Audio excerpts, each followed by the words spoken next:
busuk apa bilik ni, bilik you all tak ada kepam, jadi tak ada sebab tak ada orang absorb bau, saya seorang je bau.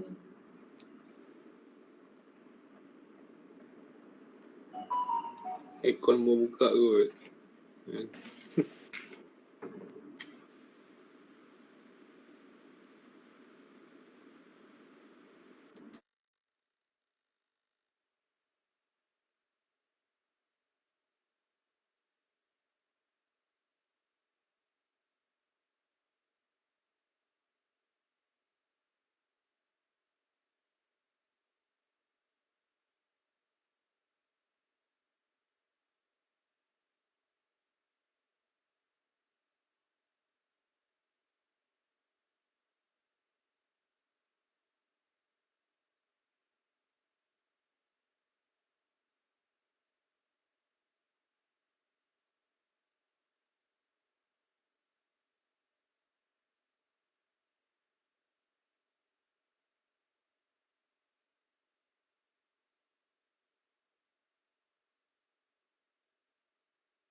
Okay, kita mulalah ya. Boleh dengar suara? Boleh betul. Boleh dengar? Boleh Doktor. Boleh. Assalamualaikum, boleh dengar? Waalaikumsalam. Waalaikumsalam doktor. Saya ke yang tak dengar you all? Boleh. Sekejap Muizuddin Omar. Saya yang tak dengar you punya. Okay. Okay, Assalamualaikum warahmatullahi wabarakatuh. Terima kasih. Thank you very much for attending this lecture this morning. So, kita start sekarang ya. Sekarang dah ada 30 lebih, 32 orang. So, kita boleh mulakan lah ya. Saya ada di classroom ni. Siapa yang janji nak datang face to face tu bolehlah join kat sini. Internet okey je ni, saya pakai wifi ni. Okey je. Okay. Saya share screen.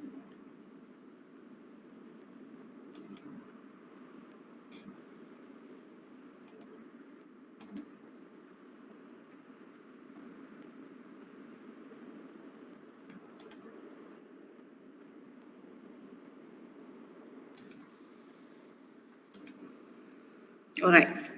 So our last lecture is about the crystallization, which is the chapter 3 of polymer structure and properties. Chapter 3, crystallization. So previous class, we already know what is crystallization. Is the process whereby the order structure is produced from disorder structure.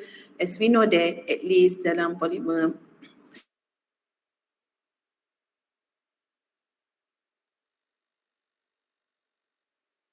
the very ordered structure is the crystalline.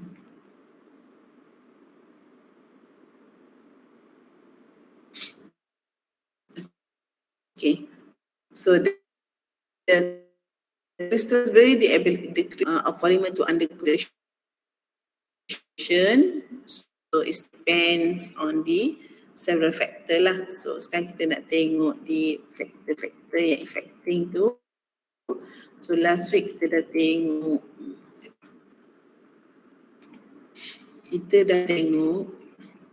okay.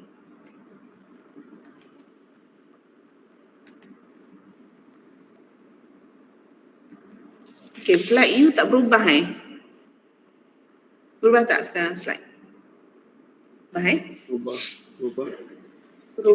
Okay, thank you. Okay, thank you. So stereo regularity antaranya lah ya, requirement for the crystallinity, the stereo regularity. So bila saya cakap kat bilik ni sekarang jadi bergema-gema sebab tak ada orang lain absorb dia punya ni lah. So stereo regularity polymer have ordered structure and ordered stereo stereo ini yang main bond dia mempunyai attach pada dia ialah ada kumpulan-kumpulan tertentu. Okay, so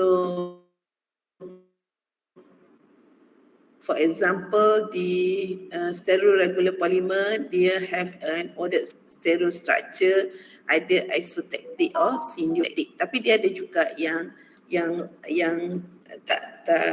tak ordered, which is the atactic. Okay, for example, the polystyrene, tu kita dah tengok. Polystyrene, which is normal polystyrene, dia kata atactic lah. So this is the atactic yang atas tu. Okay, so this is the atactic, which is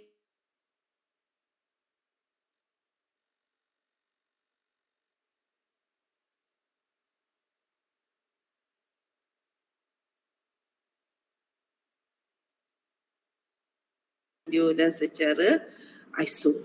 Okay, so kita dah tengok ni.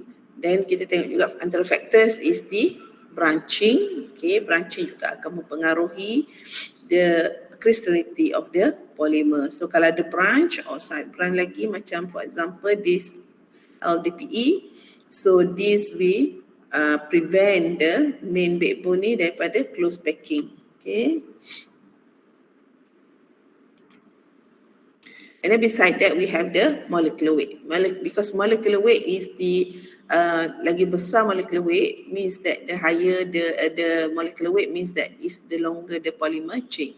So ni akan menyebabkan longer chain with entangle, and therefore dia akan anchor better, okay, as compared to the low molecular weight. Therefore dia akan produce the tensile strength and modulus, then also increase the percent of crystallinity. Okay.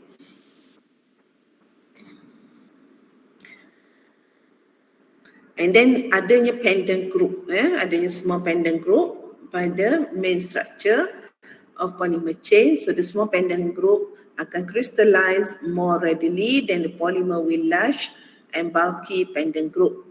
Of course lah, kita dah faham kerana lagi senang dia untuk rearrange themselves.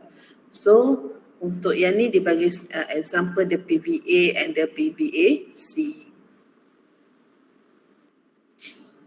Kita dah tengok juga so now the strong intermolecular force. So dari tarikan daya tarikan antara molekul.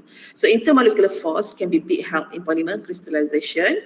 Example PET, okay, polyethylene terephthalate. Okay, the presence of the polar and hydrogen bonding group akan favor crystallinity because they make possible for dipole and for the hydrogen bonding for the intermolecular force. Okay, so benda-benda ni akan mempengaruhi TM kerana TM ni dia disebabkan oleh crystallinity. So kalau kita tahu yang TG dia melibatkan the amorphous. Okay.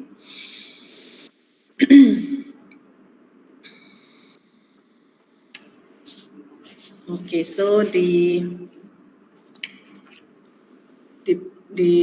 polyester ni, polyethylene terephthalate ni dia ada polyester. So dia contain polar group ester dalam tu. So dipole force between the polar group hold the PET molecule in strong crystal. Therefore strong dia akan menghasilkan strong intermolecular force increase. Therefore dia akan increase the degree of crystallinity.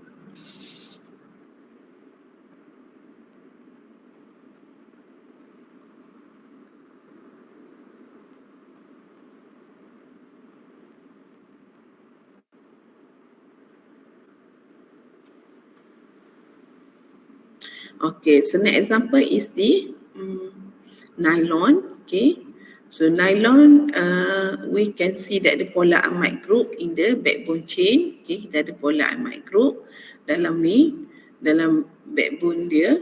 Okay, di mana amide ni dipolar because of the presence of the carbonyl group and also the nitrogen. Okay, so dia adalah electronegativity lah. They form a strong hydrogen bond juga. Okay, so dia ada hydrogen bond dan juga ada carbonyl group. Okay, So nylon ada example yang polimer yang high crystalline, high crystalline.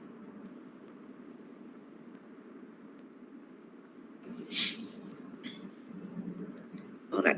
So beside that, okay, yang lagi factor ialah the cooling. Okay, the factor of cooling. So when we process the polymer tadi akan jadi dalam bentuk liquid. Okay, dalam bentuk viscous. Okay, walaupun dia high viscous, so kita akan cool dia to produce a product, for example. Okay, so now when we cool the polymer from the melt stage, kita nak transform dia into solid. So the rate of cooling tadi akan mempengaruhi the formation of crystallization dalam polymer tu. Okay. So kalau dalam polymer ni memang kita kena melt dia lah. Okay, so a major difference between small molecules and polymer, dia adalah the morphology of the polymer is depends on its thermal history. Okay, the crystallinity of the polymer can be changed by cooling of polymer melt, sama ada secara slowly or quickly. Quickly means that kalau you pernah jumpa term dia lah quench, kita buat rapid cooling, kita buat cepat-cepat cooling, quench. Okay, so when they are processed di industri, dia normally akan kita cool secara cepat lah. Okay, from melt. Kenapa? Sebab kita nak kejar masa. Kita nak jimat masa, nak increase the production rate. So normally kat industri, bila kita proses polymer to transform into the product, so normally kita seboleh mungkin untuk kita cepatkan dia solid, form into solid, because to speed up the production rate. But this will influence or will affect dia punya formation of crystallinity. So in this situation, kat industri ni lah, there may not be enough, not time for chain yang entangled in the melt to spread enough to form a crystal. So that the amorphous nature of the melt tadi akan freeze into the bila dia solid, frozen into the solid. So dia akan freeze into the solid. So dia akan menghasilkan imperfect of the formation of crystallization polymer. So the polymer is more likely have a higher percentage crystallinity if it is cooled slowly from the melt, kerana dia have enough time to arrange themselves to form the very ordered structure. So in this situation, crystallization ni kalau dalam proses ni dia normally lebih control lah by kinetic rather than the thermodynamic lah. So thermodynamic ni dia macam physics science dia lah, physical science dia deal with the heat and the energy yang diperlukan. Tapi dia lebih kepada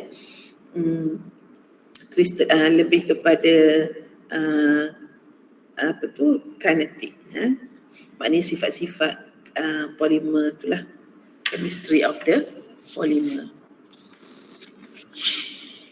Okay, alright. So the way to measure, to perform the ni ialah by ini ialah DSC untuk mengukur daripada crystallinity kita guna DSC. So DSC di sini, so sebab TM ni dia tak macam, it's not like TG, dia sangat bergantung kepada cooling rate. So therefore dia dia effect lah by the way of kita cool dia, sama ada rapid atau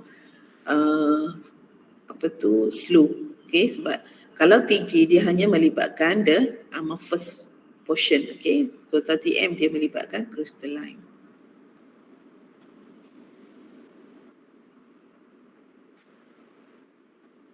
Sebab tu kalau kita nak tengok TG, kita specify the cooling or heating rate dia lah untuk measure TG. Okay, so for example kita ada kat sini ialah di dua ni, the DSC of PET. Okay, so yang atas ni ialah di quench, kita buat rapid cooling. Bila kita buat rapid cooling, so this one is the DSC when we do the slow cooling. Can anyone tell me what are the very noticeable difference of these two diagram that to tell you which is which? Untuk yang kalau let's say kita tak ni, apa yang notice kat sini yang you boleh identify yang mana high crystalline ke, yang mana high amorphous ke?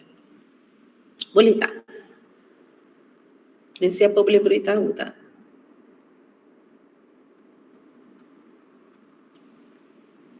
Hello. Cuba je lah, ada tak? Atau saya panggil nama, saya tanya. Boleh?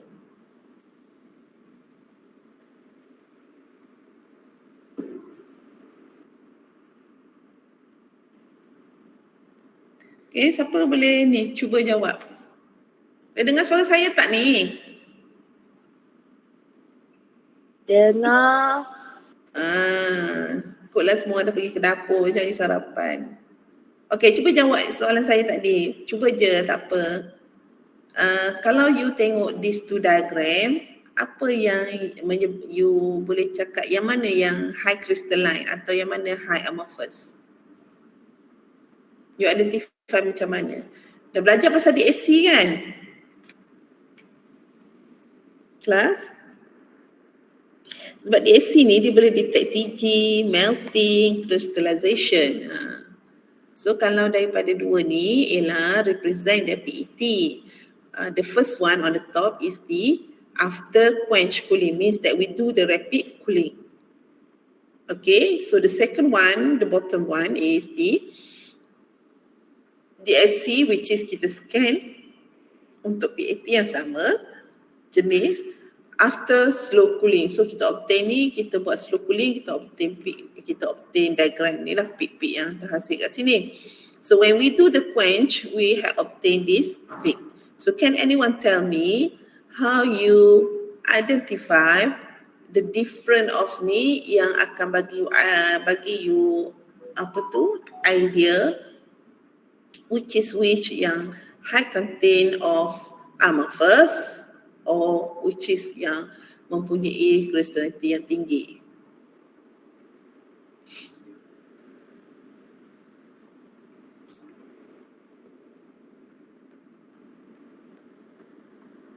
Fariha boleh, Fariha?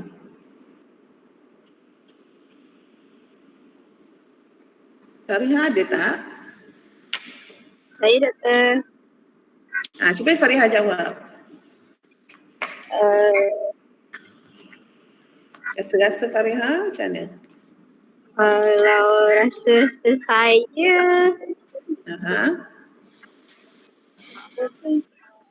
Okay, cuba Fariha describe yang atas tu. Yang atas, katakanlah yang atas.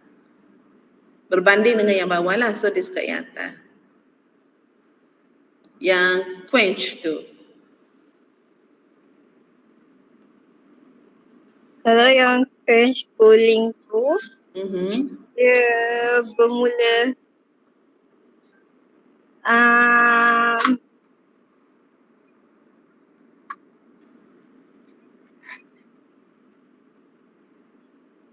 Compare dengan yang bawah.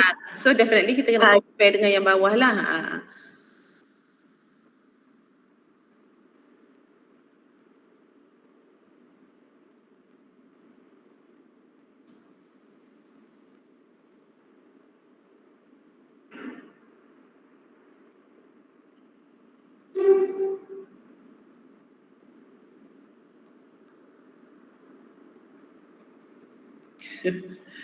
Okay, macam ni kelas. Ada siapa-siapa betul-betul tahu tak? Ada siapa-siapa ada idea tak? Atau semua tak sure, tak pasti. Pernah belajar di DSC tak? Semua tak ngaku dah belajar di DSC. Okay, so if you notice the first peak ni ialah mewakili apa ni? First peak ialah apa ni kelas? The first peak tell you di TG. Jawab lah. TG dah tu. Bagus, TG betul. So ini ialah TG. So kita ada TG di sini, kita ada TG di sini, betul tak? So comparing both diagram, yang mana very noticeable? Of course yang atas ni kan, clear kat kita kan, dia ada TG, obvious, betul tak? Betul tak? Betul.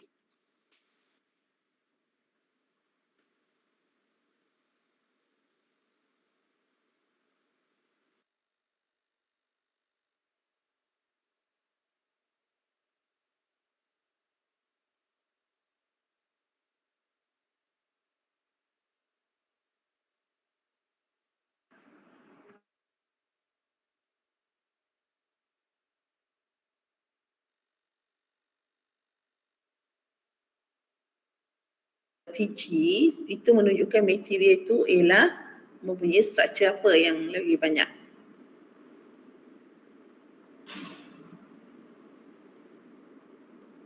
Afif, okey Afif. Apa Afif?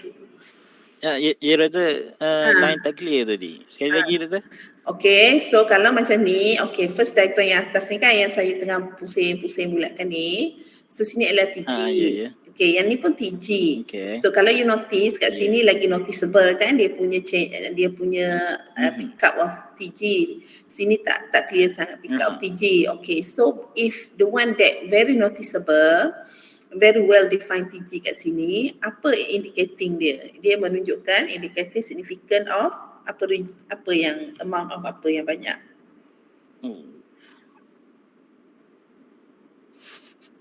Afi ingat tak macam kita ada dua, kita kata siapa contribute to the TG value, siapa contribute to the TM values?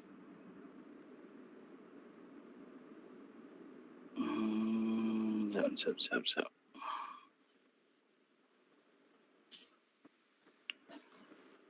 Dia punya TG. So terbalik Siti. Okay, so kita kata itu dari dah 2 minggu, 3 minggu kita bincang, which is kita ingat tak ingat tak kita belajar the glass transition temperature tu. Siapa yang contribute to the TG reading? The amorphous. So the totally amorphous hanya mempunyai TG because amorphous yang contribute to the TG. So kalau yang semi-crystalline, bahagian crystallinity dia lah, crystalline content dia lah yang contribute.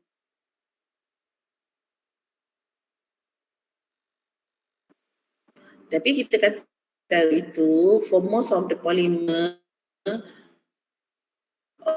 almost tak ada yang 100% crystalline. Normally dia akan sama ada amorphous or semi-crystalline. Apa maksud semi-crystalline? Semi-crystalline means that maknanya they have both the crystalline and the amorphous. But the different only the amount ataupun peratusan dia. Okay? Ataupun dia punya peratusan lah kan, amount of the crystallinity, percentage of the crystallinity content tu ataupun amorphous content tu yang berbeza untuk the case of semi-crystalline. So bila kita ada curve, kita run DSC, kita quench dia. So tadi kan kita kata nota yang sebelum ni, okay, tak faham ya, penerangan saya tu. Okey, saya minta maaf lah kalau tak faham saya, bagi sekali lagi. So dia kata dekat industri ni, dia biasanya kita akan cool dia secara cepat, rapid, kerana kita nak catch up, nak kejar masa untuk increase the production rate. So kalau kita ambil masa yang lama untuk cool, untuk buat cooling or freezing of the polymer melt, so ini akan mengambil masa in total for the production meningkat. So it's cost for the industry. So now in this situation, bila kita buat rapid cooling ni, okay, so may not be enough time for the polymer chain tadi yang entangle. Masa dia dalam keadaan mat kan dia dalam keadaan random kan. Jadi dia nak enough time to separate enough themselves to form untuk membentuk order ataupun kristal, so that the amorphous dia akan amorphous content dalam tu akan terus membeku dalam bentuk solid. So ini akan mempengaruhi dia punya properties lah towards the end nanti, the strength semua. Sebab kita tahu the strength contribute by the crystallinity. So the polymer is more likely to have higher percentage of crystallinity kalau kita buat slow cooling, kerana dia ada masa untuk dia arrange themselves, okay, to form crystal. So kita confirm this dengan carry out the DSC test, okay, to show you kita buat DSC test for PET with two different cooling technique. Okay, the first top one is quench cooling. The lower one is the slow cooling. Okay, so kita notice kat sini very noticeable of the TG values kat situ. So this indicating the significant amount of amorphous structure, because we know that only amorphous will produce the TG. Okay, so sekarang kalau kita buat slow cooling, we notice that the hilang kat sini TG almost tak noticeable. Okay, so it's very weak peak of TG. This indicating an initial structure that is almost entirely apa? Class? Crystalline. Yeah? Crystalline. Entirely crystalline. Okay. Entirely crystalline. DSC ni bila kita buat DSC, dia boleh produce kita glass transition, crystallization peak and melting, but it depend on the material and also the technique of kita do the cooling. Okay, so yang tadi ialah slow rate of cooling ataupun rate of cooling lah. Okay, these two things, slow of quench or faster, and then we have the structural regularity juga dalam polymer ni. Kalau macam ni very linear lah monomer dia. Okay, alternating, okay, tersusun macam ni, dia daripada dua jenis, and then randomly secara tak tersusun, and block sangat tersusun tapi dia ada group dia, okay, and then graph mean that dia akan ada attach pada main, right? So this is the structural regularity. Dia juga mempunyai peranan yang penting untuk crystallizability. Okay, so linear polymer are highly crystallizable. Linear polymer macam HDPE, dia highly crystallizable. So random distribution of repeat unit in copolymer. Okay, kalau random dalam copolymer, okay, copolymer ni means that dia ada lebih daripada satu monomer lah. Random distribution of repeat unit in copolymer akan disturb the structure regularity, therefore preventing the tendency to crystallize. Okay, so satu lagi adalah alternating copolymer. So kita ada alternating copolymer. Okay, sini blok lah copolymer, alternating copolymer ni. Okay, AB. Okay, alternating copolymer on other hand are crystallizable because the two repeat unit in any alternating copolymer adalah arranged in regular alternation, so very tersusun. So thus dia akan retaining the structural regularity.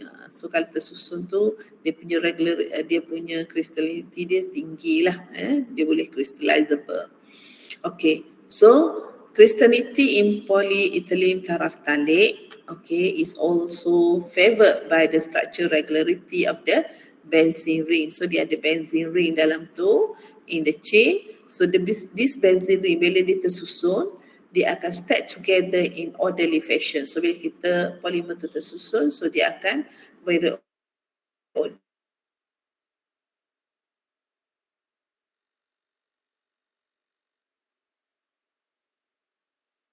adalah sangat tersusun. Okay, so degree certainty ni kita ulang balik apa tu. Dia adalah degree, the degree of certainty is the very important characteristic of polymer in that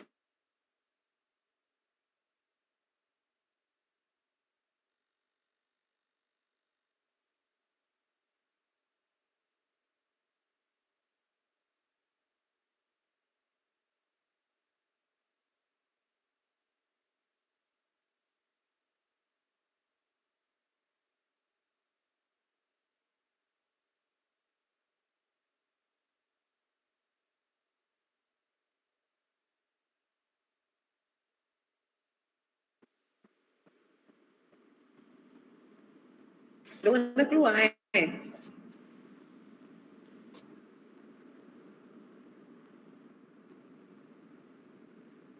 So bila kita guna DSC, kita melibatkan measurement of percentage crystallinity of the thermoplastic. Okay, kita buat polymer tadi, percentage can be most easily performed using DSC, which measure the heat flow into or from the sample as is either heated or cooled under isothermally. So dia boleh kira peratus crystallinity by buat DSC tadi, kita akan obtain delta HM, okay, is a heat of melting, delta HC cold crystallization, dan delta HM reference values. So kalau ada ni kita ada reference value lah. For example, kalau 100% nylon, okay, so ni dia punya values dia, polypropylene, polyethylene. Okay. So yang ni juga yang tadilah. Okay, so normally bila kita buat DSC ni, kita akan obtain the crystallization.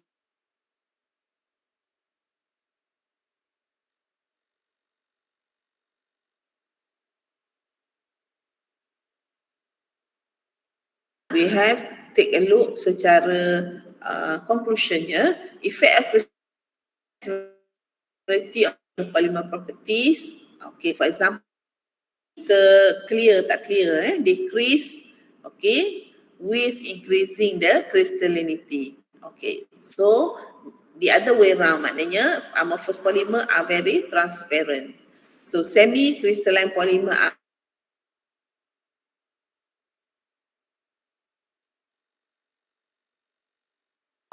kerana kita perlukan heat yang tinggi untuk disturb the order system of the polymer tu. And the mechanical properties, modulus and strength, tensile strength and tensile modulus with increasing the crystallinity, tapi dia punya sifat-sifat brittle dia tadi, for example, akan impact resistance dia akan menurun lah as the crystallinity content adalah lebih tinggi. Okay, so with that, thank you very much for attending ni. So kita jumpa dekat lab dalam pukul 9 suku.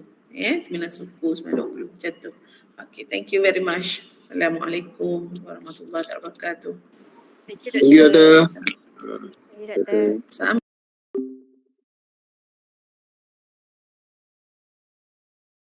Okay, so let me show you the demo of the